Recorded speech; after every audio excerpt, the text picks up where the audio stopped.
번역 사도신경으로 신앙 고백하겠습니다. 저는 전능하신 아버지 하나님 천지의 창조주를 믿습니다. 저는 그분의 유일하신 아들 우리 주 예수 그리스도를 믿습니다. 그분은 성령으로 잉태되어 동정녀 마리아에게서 나시고 본디오 빌라도에게 고난을 받아 십자가에 못 박혀 죽으시고 장사된 지 사흘 만에 죽은 자 가운데서 다시 살아나셨으며 하늘에 오르시어 전능하신 아버지 하나님 우편에 앉아 계시다가 거기로부터 살아있는 자와 죽은 자를 심판하러 오십니다. 저는 성령을 믿으며 거룩한 공교회와 성도의 교제와 죄를 용서받는 것과 몸의 부활과 영생을 믿습니다. 아멘. 거룩하신 하나님 아버지 감사합니다. 간밤에도 편히 쉬게 해주시고 새벽에 기도하는 자리에 불러주시니 감사합니다. 이 시간 저희들 마음 중심으로 주님을 경외하게 하여 주시옵소서. 예수님 이름으로 기도드리옵나이다. 아멘. 찬송가 80장입니다.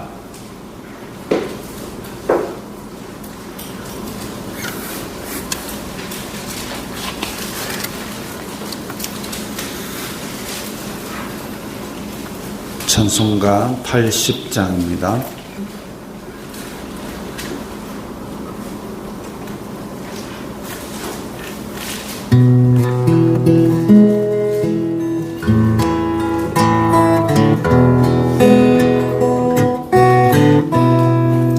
천지에 있는 이름 중 귀하고 높은 이름 주 나시기 전 지으신 구주의 이름 예수 주 앞에 내가 엎드려 그 이름 찬송함은 내 귀에 들린 말씀 중 귀하신 이름 예수 주 십자가에 달릴 때 명패에 쓰인 대로 저 유대인의 왕이요 곧 우리 왕이시라 주 앞에 내가 엎드려 그 이름 찬송함은 내 귀에 들린 말씀 중 귀하신 이름 예수 지금도 살아 계셔서 언제나 하시는 일 나 같은 죄인 부르사 참 소망 주시도다 주 앞에 내가 엎드려 그 이름 찬송함은 내 귀에 들린 말씀 중 귀하신 이름 예수 주 예수께서 영원히 어제나 오늘이나 그 이름으로 우리에게 참 복을 내리신다 주 앞에 내가 엎드려 그 이름 찬송함은 내 귀에 들린 말씀 중 귀하신 이름 예수 아멘.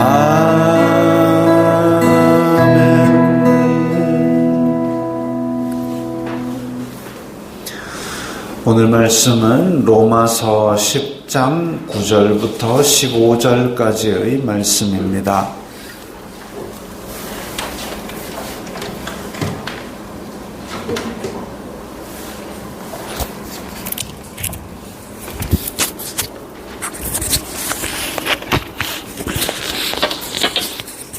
로마서 10장 9절부터 15절까지의 말씀 함께 읽겠습니다. 내가 만일 내 입으로 예수님을 주로 시인하며 또 하나님께서 그를 죽은 자 가운데서 살리신 것을 내 마음에 믿으면 구원을 받으리라. 사람이 마음으로 믿어 의에 이르고 입으로 시인하여 구원에 이르느니라.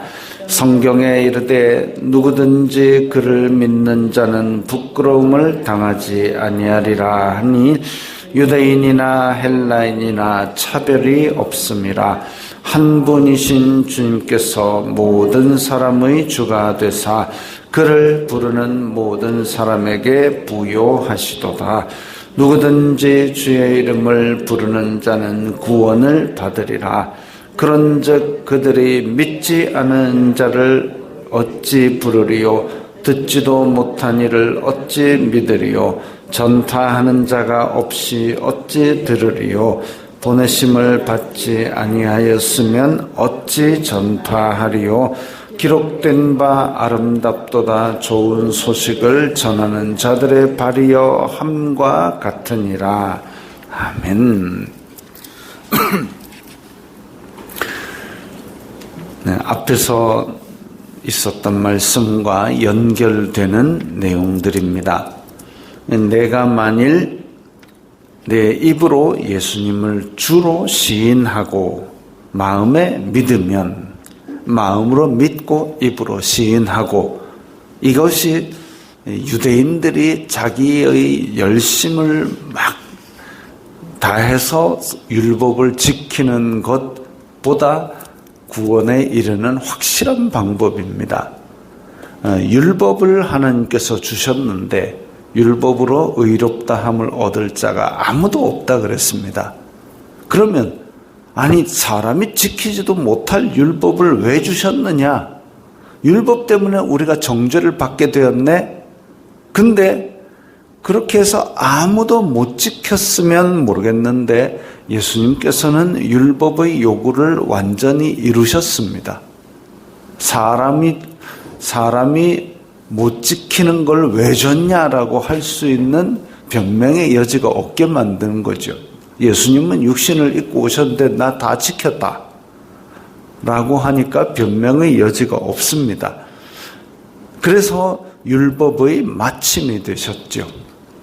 그리고 율법이 요구하는 걸 다 지키시고 율법이 요구하는 의의 기준대로 목숨을 버려서 우리를 대신하여 죽으심으로 말미암아 이제 예수님을 믿으면 우리가 구원을 받게 만들어 놓으셨습니다. 우리는 더 이상 율법을 지키지 않아도 되는데, 근데 율법을 지키지 않아도 된다 해가지고 율법을 다 어기고 살라는 얘기가 아닙니다. 왜? 율법은 마땅히 사람이면 지켜야 될 선한 행동들도 많이 가르치고 있는데 그걸 우리가 다 어긴다 그러면 살인하고 도둑질하고 막 이러고 살아라는 얘기가 아니거든요. 율법이 이야기하는 하나님의 의는 우리가 일상생활에서 지키려고 하되 율법으로 구원받는 게 아니다 이거죠. 입으로 예수님을 주님으로 시인한다 이 얘기는 그냥 내 혼자 중얼거리면서 아이고 예수님을 믿습니다 이렇게 하라는 얘기가 아니고, 이 초대교회 당시에 공적으로 신앙을 고백하라는 겁니다. 그래서 초대교회는 공적으로 신앙을 고백한 자들에게 세례를 주었고 그것이 교회의 멤버로 받아들이는 의식이었습니다. 그게 어떤 의미가 있느냐 하면 로마 제국과 그리고 유대인들은 초대교회 성도들을 향해서 저 율법을 파괴하고 율법이 필요 없다는 자들, 모세의 반역자들 이렇게 얘기하고, 유대인들은 이 초대교회 성도들을 박해하였고, 로마는 로마 나름대로 로마의 버젓이 황제가 있는데 예수 그리스도를 황제로 섬기고 그 외에 다른 모든 어떤 것들을 다 피조물이라고 해가지고 안 섬긴다 이런 로마의 반역자들 이렇게 해가지고 로마로부터도 박해를 받고 유대인들로부터도 박해를 받는 그 자리에 저는 예수님을 믿습니다라는 고백으로 그 자리에 가는 겁니다. 박해해라. 나는 예수님만이 내 주인이다 라고 선언하는 게 바로 이 입으로 예수님을 주로 시인하는 겁니다. 우리는 아직 주민등록증에 그런 게 없는데 그 고재성 선교사님 사진 보여줬지 않습니까? 베트남에는 주민등록증에 예수님을 믿는 게 주민등록증 오른쪽 위에 한 칸이 있어갖고 거기에 이 사람 기독교인이다 적어놓으면 이 사람 공무원도 못하고 중요한 일은 못하게 돼 있습니다. 왜? 예수님 믿는다고 체크했기 때문에. 그래서 그런 상황 가운데도 나는 예수님을 믿는다라고 그렇게 주민등록증에 표기를 당했는데, 근데 이 사람이 이제 믿음 생활을 하다 보니까 그렇게 이 사회에서 괄호박 인생을 사는 게 고달프니까 선교사님한테 와서 하소연하는 거죠. 괴롭습니다.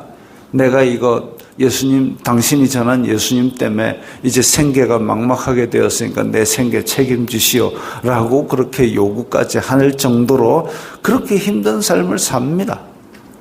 그럼에도 불구하고 예수님을 주님으로 시인하고 예수님을 마음으로 믿으면 그게 우리의 구원을, 그러니까 우리의 열심과 이런 걸로 구원을 얻는 것이 아니라 마음으로 믿는 예수님께서 이루어주신 구원을 마음으로 믿으면 구원을 받는데, 그 구원을 받는 것이 공짜가 아니라 지금 이 시대에서는 베트남보다 더 심각한 그런 사회적인 외면을 받는 그 큰 용기가 필요한 결단이죠. 그래서 믿으면 구원을 받는다라는 단순하고 간단한 진리이지만 사실상 그 시대에는 큰 용기가 필요한 결단, 어쩌면 목숨을 걸어야 되는 결단이기도 했습니다. 그리고 그렇게 결단까지 해놓고 성도로서의 일상생활이 의롭거나 존경스럽지 않다면 그건 참 더 꼴불견일 겁니다. 그래서 내 생활 이전까지의 죄악된 내 생활을 버리고 나는 이제 예수님을 주인 삼는 경건하고 거룩한 생활을 가겠다라는 그런 의미죠. 그렇게 다른 사람들이 안 하는 길을 가는 것, 어찌 보면 불편하고 번거롭고 까다로운 일일 수 있습니다. 그래서 사도 바울은 예수님의 부활이 없다면 이 예수님 믿는 사람들은 세상에서 제일 불쌍한 사람들일 거라 그랬습니다. 이 땅에서 괜히 번거롭고 핍박받는 그 선택을 해놓고 그 선택을 한 것이 뭐냐면 내가 마지막 심판 때에 예수님 앞에 서는 그 소망 가지고 살았는데 근데 예수님이 부활을 한 적이 없다.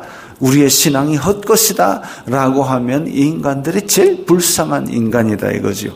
근데 예수님께서 죽으시고 부활하신 것은 역사적 사실이고, 그리고 그것은 의미가 뭐냐면 우리의 모든 죄를 용서하시고 우리를 하나님 앞에 당당히 서게 하시고 우리를 지성소에 직접 들어가게 만드시기 위해서이기 때문에 우리의 소망은 헛되지 않을 겁니다. 마지막 심판날에 우리의 영혼은 하나님 앞에서 의롭다 하심을 입을 겁니다. 그게 이미 예수 그리스도를 통해서 선포되었고 아직 이루어지지 않았기 때문에 우리는 이 땅에서 소망을 가지고 살아가는 겁니다. 그것이 우리가 이 땅에서의 소망인데 우리는 지금 이제 신앙의 자유를 누리고 있고 예수님 믿는다고 박해받지는 않고 그런 삶을 살고 있지만 사실상 우리가 예수님을 믿는다면 이 땅에서도 이 자유로운 우리의 신앙을 선택할 수 있는 자유로운 상황 속에서도 율법이 요구하는 경건하고 거룩한 삶을 위해서 이 땅에서 애를 써야 합니다. 예수님 믿으면서 이야 교회 다니는 사람이라고 손가락질 당할 만한 일을 해서는 안 되는 거죠. 왜? 내 일상 행동 일거수일투족에 예수님 믿는 사람의 명예가 달렸다라고 생각을 하는 겁니다. 옛날 우리나라 사회에서는 좀 나가서 행동을 잘못하면 부모님이 욕을 먹었습니다. 아이고 집에서 뭔 교육을 받았길래 저러냐? 부모님이 욕을 먹지 않기 위해서 내가 어디 가서, 왜냐하면 저희 시골에도 보면 집성촌입니다. 그러니까 길 가다가 마을에서 만나는 사람이 저 9촌, 11촌 막 촌수도 헤아리기 어려운, 그러나 다 일가 친척이죠. 그러니까 뭐라 하는 겁니다. 동네 어른이 뭐라 그러고, 그리고 그 동네 안에서 뭔가 일이 생겼다. 내가 그 꼴짝에 가지고 개구리 한 마리 잡아먹었다 그러면 그게 그날 저녁이면 아버지 귀에 들어가 있는 거죠. 그런 사회였기 때문에 내가 하는 행동, 내가 걷는 걸음걸이, 내가 밥숟갈 뜨는 자세마저도 다 아버지의 명예와 관련이 되어 있기 때문에 행동거지를 조심했던 겁니다. 근데 지금 우리가 사는 사회에서 내가 행동거지를 조심해야 되는 이유가 내 일상생활 가운데 예수님 믿는 사람 전체의 명예가 달렸기 때문입니다. 지금 경기도에 한 개척교회 목사님이 있는데 날마다 전도를 나간다고 합니다. 상가 전도를 나가고 이렇게 하는데, 근데 상가를 전도를 나가면은 이 사람들이 예수님 믿는 사람의 욕들을 그렇게 한답니다. 요즘 이 사회가 뭡니까? 아이고 또 전화로 왔어요. 예수님 믿는 사람들이 저게 뭡니까? 근데 목사님을 보면 하고 다르다고요. 목사님이 믿는 예수님은 진짜 그렇습니다라는 얘기를 한답니다. 그냥 전도했을 뿐인데 그게 우리가 해야 될 일이죠. 우리가 복음을 들고 나아갈 때에 우리가 그들을 위해서 기도하면서 우리의 일상생활에 예수님의 이름이 달렸다라는 책임을 갖고 살아갈 때에 그들은 우리를 보면서 야, 이 사람은 다르구나. 그걸 압니다. 그 목사님이 진짜 이 상가의 개척교회에 있으면서 뭔가 대단한 큰 선한 일을 하고 그런 거 없습니다. 그냥 꾸준하게 복음을 전할 뿐이지요. 우리가 복음을 전하러 다니지 않아도 우리 주변의 사람들은 우리가 교회 다니는 줄 다 압니다. 하루는 저희 아파트 경비 아저씨가 아이고 어디 목사님이십니까? 어떻게 알았어요? 이렇게 일요일마다 나가고, 아침에 새벽마다 나가고 하는 거 보니까 교회 다니는 사람 같습니다. 압니다. 세상 사람들은. 우리한테 관심이 없는 것 같아도 압니다.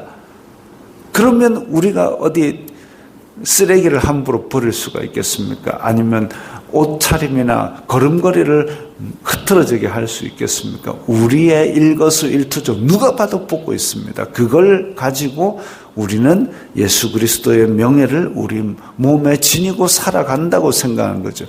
그래서 우리는 이제 복음의 발걸음이 돼야 됩니다. 안전하고 싶어도 우리가 일상생활이 복음을 전하는 그런 발걸음이 돼야 됩니다. 입으로 열어서 복음을 전하면 더 좋지요. 그래서 오늘 본문에서도 유대인이나 헬라인이나 차별이 없이 모든 사람의 주인이 되사라는 얘기는 이제 이 예수님의 죽으심과 부활하심의 복음으로 다 부르고 계시다는 겁니다. 다 부르고 계신데 그 부르고 계신 것의 목소리가 되어야 되는 것이 우리의 삶입니다. 우리는 일상생활에서도 율법의 의를 따르는 삶을 살기 위해서 노력을 해야 되고 우리의 입술은 가서 복음을 전해야 됩니다. 누구든지 주님의 이름을 부르는 자는 구원을 받는데 믿지 아니하는 자를 어찌 부르리요? 듣지도 못한 일을 어찌 믿으리요. 그게 가서 우리가 들려줘야 된다는 거죠. 말씀을 들려줘야 됩니다. 왜? 구원이 멀리 있는 게 아니고 우리 입술의 말에 있고 우리 마음에 있기 때문에 그것 가서 전해야 된다는 거죠. 그게 아름답도다 이랬습니다. 사도 바울은 이 로마서 안에서 신명기 말씀, 시편 말씀, 이사야 말씀 줄줄이 다 인용을 해가면서 이것이 신구약 성경이 다 이렇게 꿰어서 일치되고 있음을 보여주고 있습니다. 그래서 우리는 이 신구약 성경 안에서 그 주제가 되신 예수 그리스도의 복음, 그 복음으로 살고 그 복음으로 전하고 내 속에 있는 것이 곧 너에게 전해진 것이니 이분이 바로 예수 그리스도시다라고 그렇게 전할 때에 하나님께서 만약에 야 자는 택하지 않았다 놀지 마라 자는 택했다 자랑 놀아라 이렇게 안 하십니다. 하나님의 의는 유대인이나 헬라인이나 차별이 없고 우리는 때를 얻든지 못 얻든지 땅끝까지 이르러 복음 전하는 게 우리 사명이고 그냥 우리 할 일을 해야 되는 것뿐입니다. 그렇게 해서 하나님의 명령을 따라 복음을 전하러 발걸음을 옮길 때에 하나님께서는 그것을 기뻐하시고 또한 그렇게 복음 전하는 자들에게 복음의 싸움을 싸울 수 있는 힘과 영적인 무기들, 영적인 복들을 주시는 그런 은혜를 더 베풀어 주십니다. 그걸 사도 바울이 해봤기 때문에 수많은 박해와 시험과 환난과 어려움이 있지만 이 기쁨을 알았기 때문에 끝까지 달려간 거죠. 그러면서 우리에게도 그런 복음 전도자의 삶으로 초대하고 있습니다. 예수 그리스도의 명령이자 초대이자 또 성경이 이야기하는 것, 우리의 삶도 이렇게 복음을 위해서 달려가는 삶, 그로 말미암아 하나님께서 주시는 상급과 기쁨이 충만한 삶, 그렇게 사명을 신실하게 감당하시기 바랍니다. 주기도문 하겠습니다. 하늘에 계신 우리 아버지의 이름을 거룩하게 하시며 아버지의 나라가 오게 하시며 아버지의 뜻이 하늘에서와 같이 땅에서도 이루어지게 하소서. 오늘 우리에게 일용할 양식을 주시고 우리가 우리에게 잘못한 사람을 용서하여 준 것 같이 우리 죄를 용서하여 주시고 우리를 시험에 빠지지 않게 하시고 악에서 구하소서. 나라와 권능과 영광이 영원히 아버지의 것입니다. 아멘.